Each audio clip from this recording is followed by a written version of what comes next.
오늘은 갈라디아서 마지막 6장 말씀입니다. 6일이 금방 지나갔습니다. 오늘도 주시는 말씀의 은혜가 우리 안에 넘치기를 원합니다. 1절 형제들아 사람이 만일 무슨 범죄한 일이 드러나거든 신령한 너희는 온유한 심령으로 그러한 자를 바로잡고 너 자신을 살펴보아 너도 시험을 받을까 두려워하라. 신령한 너희들아. 신령한 사람들은 신앙생활을 오래 한다고 신령하다라고 할 수는 없겠죠. 자기 죄를 깨닫고 예수 그리스도 십자가를 믿는 그 믿음으로 의롭다 하심을 받은 자, 그 하나님의 은혜를 아는 자가 신령한 자인 것입니다. 그들은 온유한 심령으로 부드러운 말로 범죄한 형제들을 바라잡아 주라라고 말씀하고 있죠. 범죄한 형제에게 어떻게 온유하고 부드러운 말을 할 수 있겠습니까?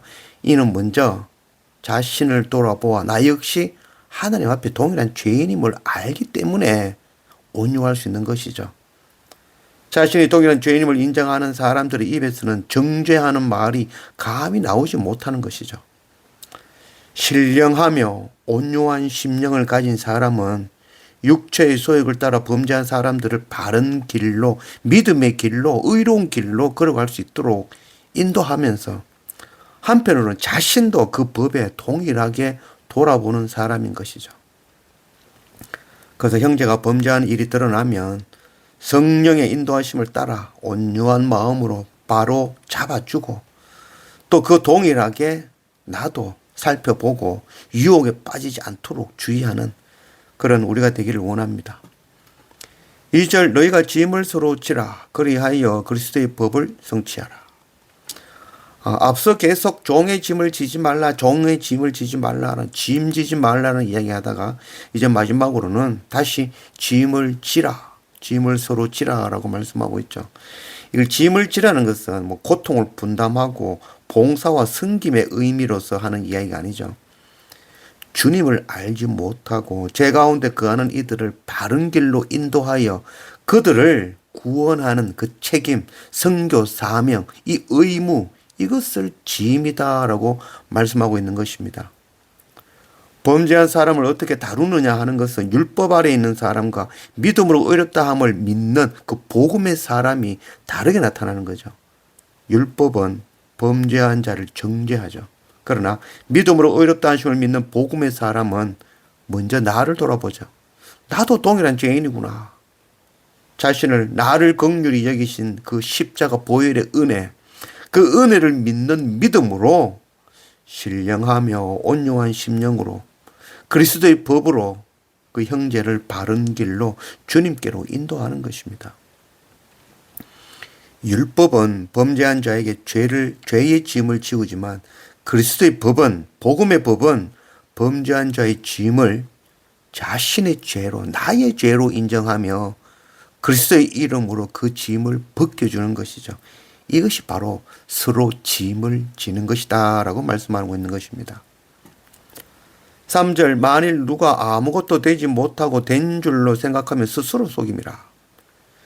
우리가 완악하다라는 말을 하죠. 이 완악이라는 뜻은 자기가 죄인인 줄 알지 못하는 거죠. 그래서 스스로 의롭다 하는 것입니다.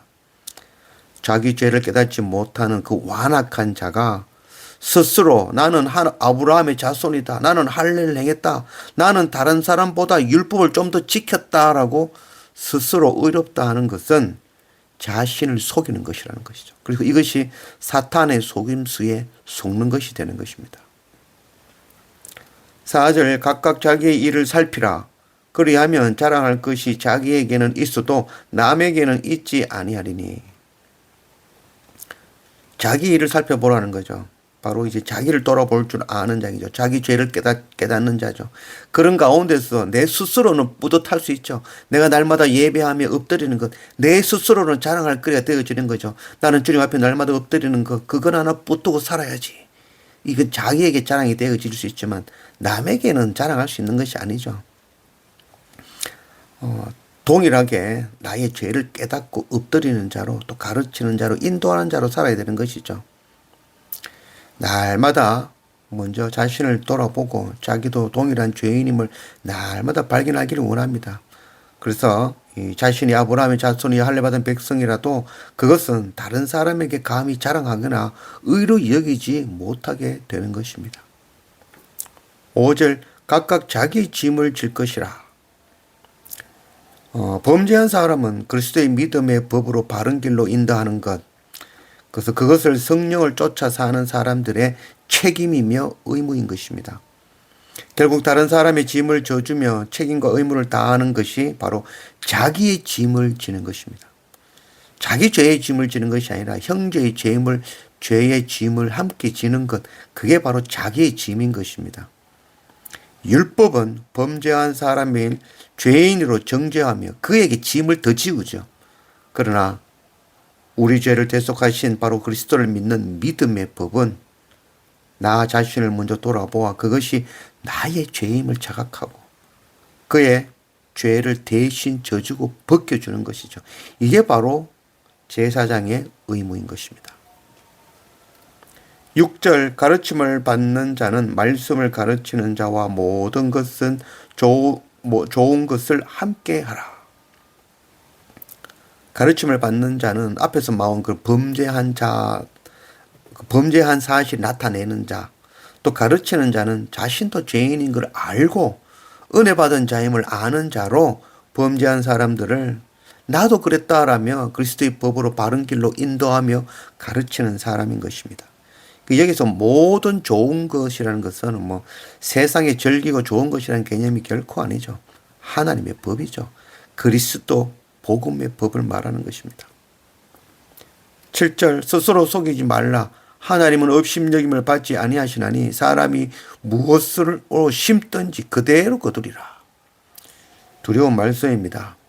스스로 아브라함의 자손이며 할례받은 하나님의 백성이니 아이고 나는 의롭다 하는 스스로 속이고 있는 것이죠. 또 스스로 속고 있는 것입니다. 그래서 오늘 말씀에 하나님은 업심여김을 받지 아니하시나니라고 말씀하고 있죠. 마지막 심판대 앞에서 나는 아브라함의 자손이며 할례받은 하나님의 백성입니다 라고 말할 수 있겠습니까? 그렇게 이야기하는 게 그게 바로 하나님의 업심여기는 것이죠. 남들보다 더 열심히 율법 지켰습니다. 이 얼마나 하나님을 업심여기며 조롱하는 말이 되어지겠습니까? 하나님은 결코 업심여김을 받으실 분이 아니죠. 마지막 심판대 앞에서는 설명할 필요가 없는 것이죠. 그때가 되면 자기가 심은 대로 다 심판받게 되어지는 것입니다. 8절 자기의 육체를 위하여 심는 자는 육체로부터 썩어질 것을 거두고 성령을 위하여 심는 자는 성령으로부터 영생을 거두리라. 스스로 아브라함의 자손이며 할례받은 하나님의 백성이라며 자신의 자격을 내세우고 율법을 행하고 종교적인 열심으로 하나님 앞에서 의롭다함을 받고자 한다면 이는 육체로부터 썩어질 것이다 라고 말씀하고 있는 것이죠. 썩어진 것으로 죽은 자로 발견될 것입니다. 그러나 성령을 심는 자, 바로 나의 죄를 깨닫고 나를 구원하신 예수 그리스도를 믿는 믿음으로 의롭다 하심을 받아 또 형제들을 주님께로 인도하는 바로 그들은 그리스도 안에서 영생하는 자로 발견될 것입니다. 18절 형제들아 우리 주 예수 그리스도의 은혜가 너희 심령에 있을지어다. 아멘. 예수 그리스도의 은혜는 막 행복하고 이 땅에서 복을 받아 잘 살고 부자 되고 성공하는 것, 그런 게 하나님의 예수 그리스도의 그런 은혜가 아니죠. 고난과 핍박 가운데 주시는 그리스도의 은혜인 것입니다. 복음의 은혜이죠. 그리스도를 믿는 자는 반드시 핍박을 받게 됩니다. 고난을 당해야 되는 것입니다. 그때 인내함으로 하나님의 때를 기다리고 믿음의 길을 두렵고 떨림으로 끝까지 달려나가는 자가 되어야 되는 것입니다. 이런 은혜가 우리 심령 가운데 가득 넘치기를 원합니다.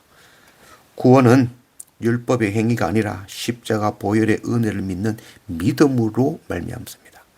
이제 그 믿음으로 율법을 파괴하는 것이 아니라 자유하며 더 이상 죄의 종노를 하지 않고 말씀에 순종하며 복음을 전하는 자로 거룩한 짐을 대신 지는 그런 우리가 되어지기를 원합니다.